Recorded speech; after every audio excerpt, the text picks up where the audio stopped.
Hey guys, welcome back to the channel, and I'm back again with another LSE or university related video.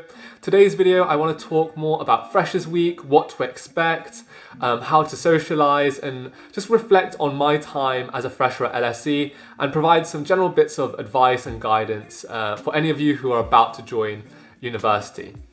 Just worth noting that I was a fresher 3 years ago now, so things in terms of LSE might have changed. And obviously this video might be more tailored towards LSE than any other university, but that being said, most of the points and advice that I'm about to give should be generally applicable to everyone. Alright, and without any further ado, let's get straight into the rest of the video. Okay, so I remember when I was a fresher about to join LSE, I had so many different emotions going through my head. Pride about the A-levels that I just achieved, excitement about this new city and new university and this new journey that I was about to kind of embark upon, but also some more, potentially negative emotions like uncertainty and nervousness about how I'd make friends, moving to a new city, being away from my parents for the first time, and lots of other things, whether I'd prepared adequately or whether I'd be good enough and those sorts of things.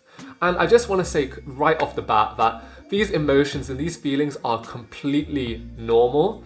Most people, 99% of people who are in your position are going to feel those things. So if it's anything like it was 3 years ago, you'll probably receive a bunch of emails from the university before actually joining.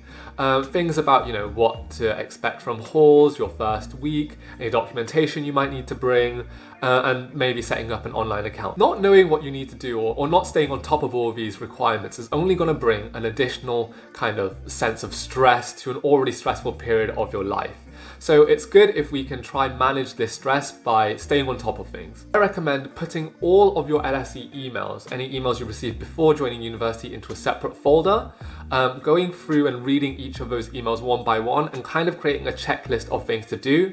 Start early, as always, and kind of just do those things one by one and start packing kind of ahead to make sure that you have everything and then you don't need to kind of panic last minute.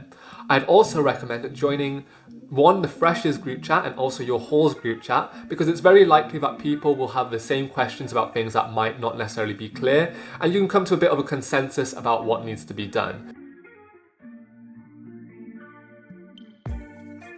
For those of you joining LSE, I lived at Bankside for the first 2 years of my degree, so the advice and guidance I give is probably going to be best suited towards anyone joining Bankside, but again, advice is applicable to anyone. So it's pretty hard to describe room size, but my Bankside room was pretty good in terms of size. Like, there was a fair bit of storage space and things for me to place. You have kind of storage underneath the bed as well, to put suitcases and things, so it wasn't too big of an issue. What I would say is especially if you're a kind of like a domestic student, you don't need to bring all your clothes in the first instance. Like, you can bring them gradually over time. So just bring like your essentials, maybe some more going out clothes because of freshers, but generally you don't need to bring everything from your home wardrobe to university. Like, you will not wear all of those pieces, I promise you. Some underrated things to bring, I'd recommend things such as a monitor, which is really good and handy for doing your work across 2 screens. I brought a mini fridge, an air fryer, because Bankside doesn't have an oven, a wardrobe divider, like a hanging wardrobe divider, a coat rack that attaches to the back of your door because that frees up some space for your actual wardrobe. Some people like mirrors in their room, and I think it's quite useful actually if you want to check out your fit before you go on a night out. Bring plenty of cutlery because so much of it gets stolen, because you'll leave it in the kitchen, right? And then people will just take it after a night out and not return it. So stock up on cutlery, and don't buy expensive cutlery because it's going to get lost or stolen across the year. One very underrated one would be a shower filter. Now, I'm from the Midlands originally, and moving to London, my hair did not react to the water here in London very well at all, to the extent that I thought I was losing hair after a week or two. I bought a shower filter, pretty soon afterwards, and that massively helped things.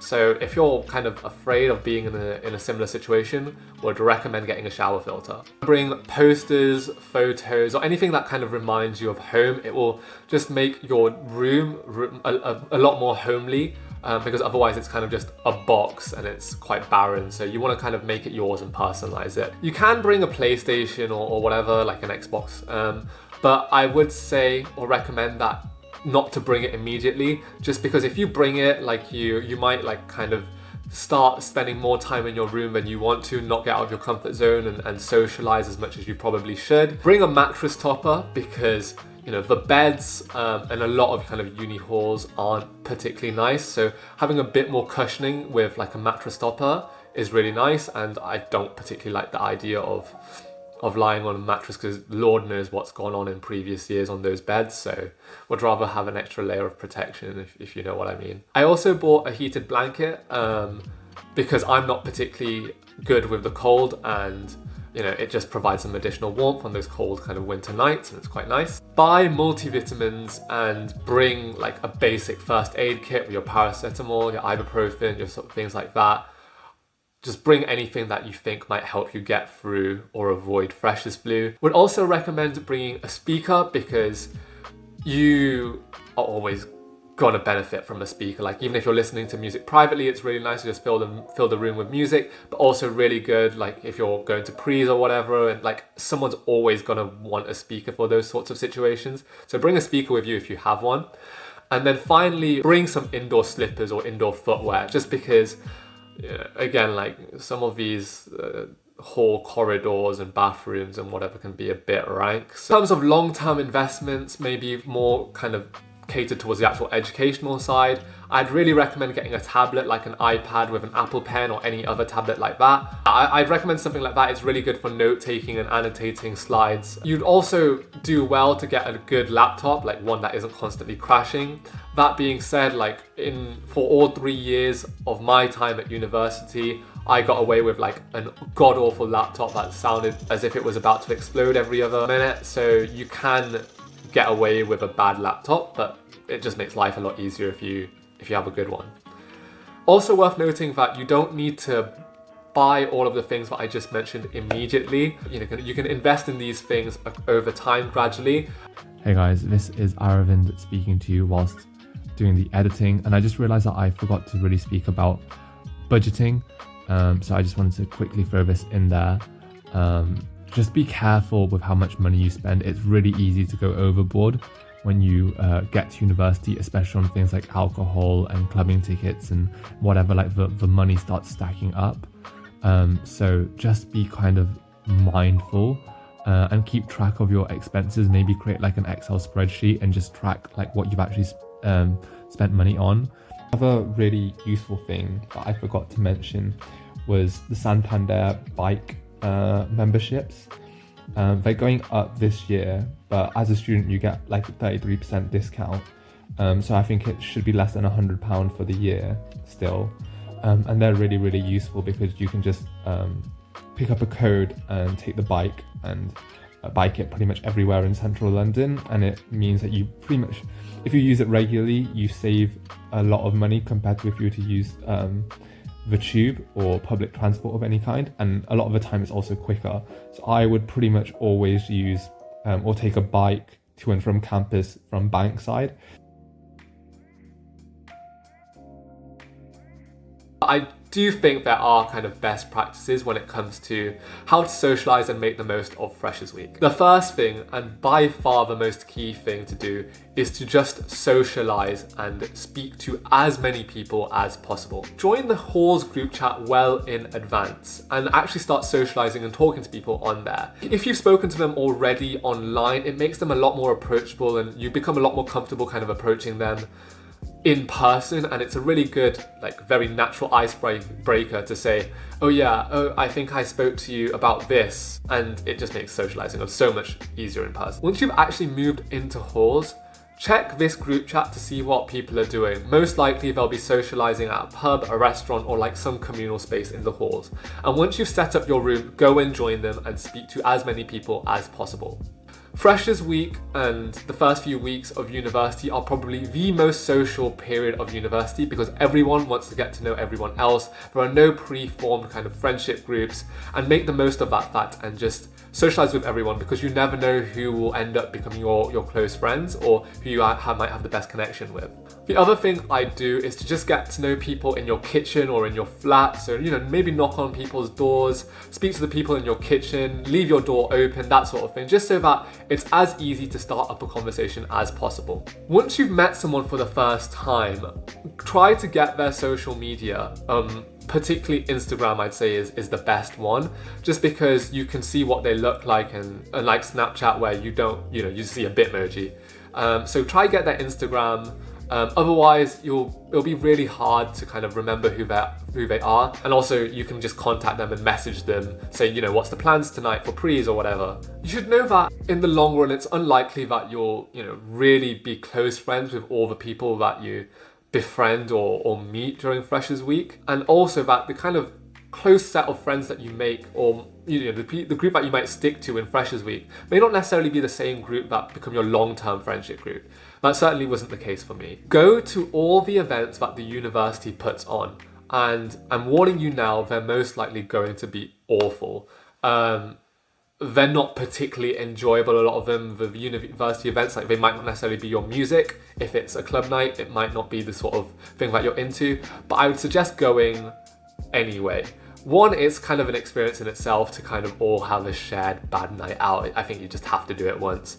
But also, because everyone at these events are basically freshers in the same boat as you, it's a great way to just socialise. And even if the night's quite bad, you'd end up coming back to halls after the night out and just waffling, till early hours of the morning. And it's just a great kind of bonding experience. But at the same time, be careful not to burn out. As an 18 or 19-year-old about to, joining university, this is probably the first time that you're going to be partying for a week straight, and also having to do things in the daytime as well, such as registration. So just pace yourself. If you're not feeling it and you're tired, reward yourself with some sleep, take a nap. Do that and you'll be able to better enjoy the actual events where you feel awake enough to participate in properly. The other cautionary kind of warning I want to give is just understand that there are loads of different people who come from all walks of life, and they might have different lifestyles to you, different attitudes to you, and they might engage in different things to you. And be careful not to lose yourself and your own kind of beliefs when you join university. As a fresher, I think it's quite easy to feel pressured or obliged, even internally, to kind of conform to what other people are doing and take part in the same things that other people are doing, particularly alcohol and drugs and that kind of style of life. Just think quite carefully about, whether whether that sort of thing is you and whether you want to do it. And also know your limit. If you haven't drank alcohol before, do not drink, do not have 13 shots on your first night, because it's not a good idea, guys. Before you kind of go to the Freshers Fair, I'd recommend going onto the societies page on the LSE SU website, for example, and just taking a look at all the societies that are available, having a quick read through their kind of agenda, and making a mental note of the ones that you actually might be interested in. On the day of Freshers Fair, and this is quite an LSE specific point, you will see so many careers-oriented stores for probably areas of finance you've never heard of before. I remember Venture Capital Society, Hedge Fund Society, Private Equity Society. There were so many different societies that I had no idea about, and they'll all kind of try to recruit you and encourage you to join. I'd say, unless you're really well-versed in finance, which you're unlikely to be as a fresher, perhaps you want to join some of the larger careers societies that are more kind of generalist. For example, LSE Entrepreneur Society or LSE Business and Investment Group might be good societies to kind of join initially, and maybe after time, once you've got a bit of understanding about the more niche industries, you can enroll into something like private equity or venture capital. I'd also recommend joining a few kind of more community or social oriented societies. For example, I joined LSE Hindu Society and LSE Tamil Society because they were groups that I thought I'd be able to connect with quite easily. Like the people who were part of those societies, I'd have something in common with, and it would be quite easy to kind of talk and relate to them. But it doesn't necessarily have to be on kind of cultural or ethnic lines. It might just be something that you're really interested in. LSE has societies like Gaming Society, Anime Society, Wine Society, I want to say. So if you have an interest in any of those things, just take part and you'll most likely kind of meet people who are like-minded or have similar interests to you. I'd also recommend really pushing yourself, going out of your comfort zone and trying some things that you never thought you'd do. For example, I know a bunch of people join pole dancing society or fencing, or things that you might not have done previously, because it's a great opportunity to learn these new things. And again, there are so many beginners joining every year. Don't think that you have to have done it before. Just join it, take part, and just enjoy the experience. Okay, let's talk about actually studying. And as a fresher, studying and the actual education part of university is probably one of the last things going through your head, but it's important to kind of consider nonetheless. As I said in my previous video, it's probably a good idea to maybe just go through the content before the lecture begins to understand what you might be going through.